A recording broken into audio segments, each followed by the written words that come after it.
Hello, and Happy New Year, Stallions. I'm Sade Sparks, and you're watching Straight to the Point. To kick off the new year, South Point hosted their first virtual freshman orientation.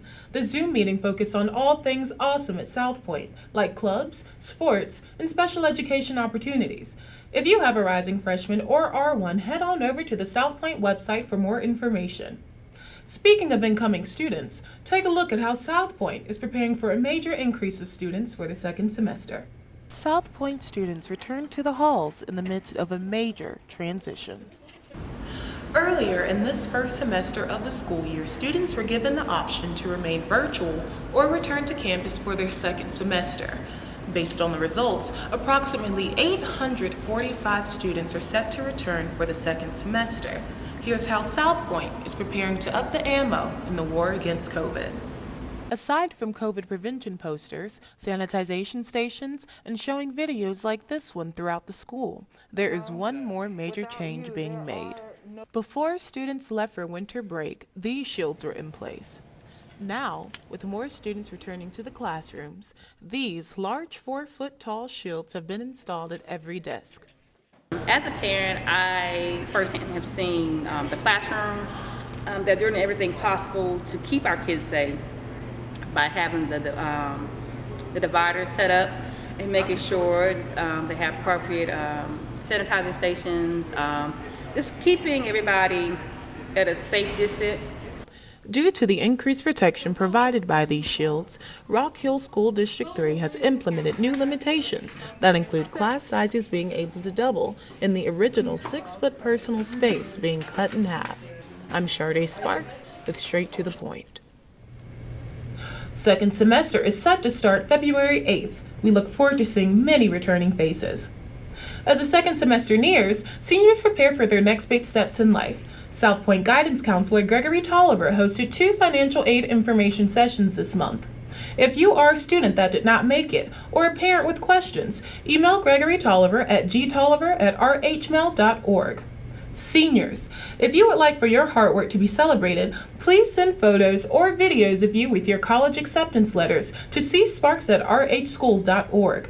If you have not yet been accepted, entries are welcome until June 4th. If you do not plan on attending college, that's okay. Send an appropriate photo of yourself along with a short sentence or two of your plans after graduating. Remember that all accomplishments are worth celebrating. So send your entries to csparks@rhschools.org. Also in academics, this semester's honor roll and principal scholar students have been uploaded to our website.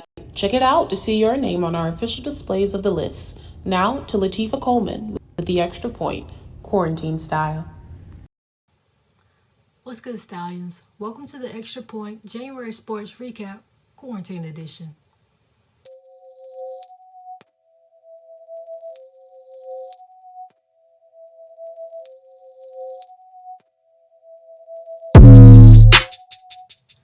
Today we'll be looking back at the Stallions sporting events that happened over winter break and in the month of January.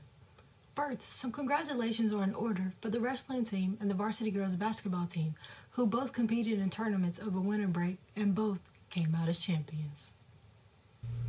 Congrats to the wrestling team on being named the Blue Eagle Invitational Champions, where they ranked number 1 overall as a team.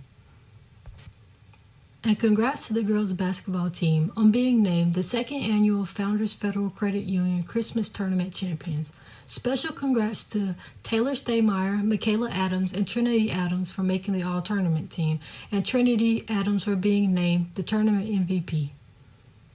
Again, congrats to both the wrestling team and the varsity girls basketball team. Up next, we have the varsity boys basketball team, who went undefeated in the month of January, where they faced off twice against Catawba Ridge and against the York boys basketball team. For their first road region game, the varsity boys faced off against Catawba Ridge, where the varsity boys beat the Copperheads 83-47. Continuing their region road journey, the varsity boys went on to play their second away region game at York, where they beat the Cougars 55-43. And in their first home region game matchup, the Stallions faced off against Catawba Ridge for a second time, beating the Copperheads 55-47. The boys basketball team moves on to 4-0 in the region and are back in action on February 9th. Up next, we have the varsity girls basketball team, who also went undefeated in the month of January, where they faced off against Victory Christian, Catawba Ridge, and the York girls basketball team twice. For their first home game of the season, the varsity girls basketball team faced off against Victory Christian, where they beat the Lady Kings 48-32.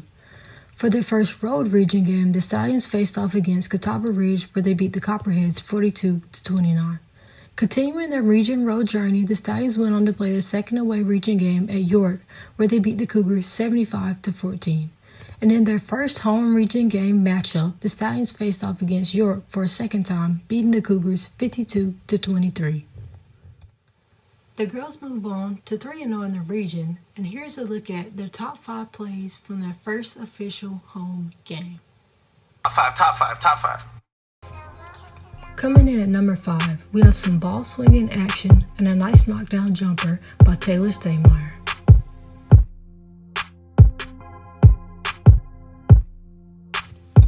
Coming in at number 4, we have a beautiful fast break with 3 passes and only 1 dribble and a nice layup finish by Staymeyer.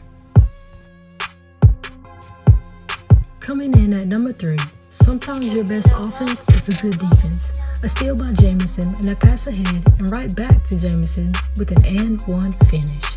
Gets the steal and gets the reward on the other end. Coming in at number 2, we have a nice cut and a beautiful reverse layup finish by Lane. And finishing it off at number 1, we have a nice drive by Lane, draws 2, and dishes it off to Morris for the and 1 and a little teammate love at the end. The varsity girls basketball team is back in action on February 3rd, where they take on Indiana. Just a few announcements of upcoming events for the month of February. The tennis team will be having tryouts on Monday, February 1st. Also, the baseball team will be having tryouts on Monday, February 1st at 4 p.m. at the South Pointe High School fields. The boys golf team will have their first official practice on Tuesday, February 2nd at 4 p.m. at Waterford Golf Course.